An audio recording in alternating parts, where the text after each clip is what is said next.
सत्तेतला मोठा पक्ष सत्तेतल्या मित्रांची शिकार करणार असं वक्तव्य राष्ट्रवादी काँग्रेस शरद पवार गटाचे आमदार रोहित पवारांनी केलंय।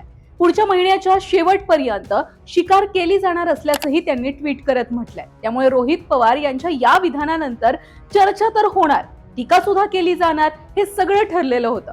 पण रोहित पवार नेमकं काय म्हणाले आणि त्यानंतर काय झालं ते सुद्धा एकदा बघू। रोहित पवार ट्विट करत असं म्हणाले की भाजपचे सत्तेतले मित्र पक्ष विरोधी पक्षाचे आमदार खासदार फोडणार असल्याच्या बातम्या बघितल्या, परंतु वस्तुस्थिती मात्र वेगळीच आहे। पुढच्या महिन्याच्या शेवटपर्यंत सत्तेतल्या मोठ्या पक्षाकडून सत्तेतल्या त्यांच्या मित्रांचीच शिकार केली जाणार असल्याची पक्की माहिती आहे। महाराष्ट्राला काळीमा फासणारे भोंदू खरात प्रकरण हे असंच बाहेर आलेलं नाहीये, तर ते ठरवून आणलं गेलं असून ही फक्त सुरुवात असल्याचं पवार म्हणाले।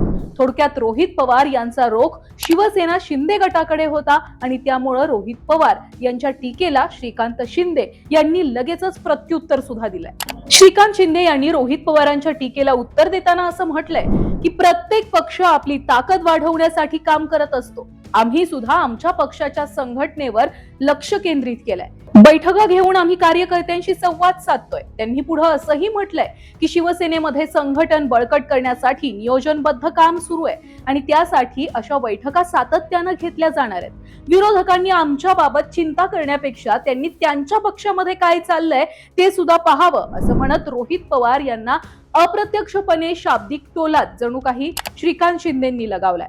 पण एकंदरीत शिंदे गटाच्या सध्याच्या हालचाली, एकनाथ शिंदे आणि श्रीकांत शिंदे यांचा सुरू असलेला महाराष्ट्र दौरा आणि पंढरपूरमध्ये भालके परिवारानं शिंदे गटामध्ये येणं, या सगळ्याचा विचार केला तर कुठेतरी असं वाटतंय की रोहित पवार म्हणत आहेत ते खरं असेल।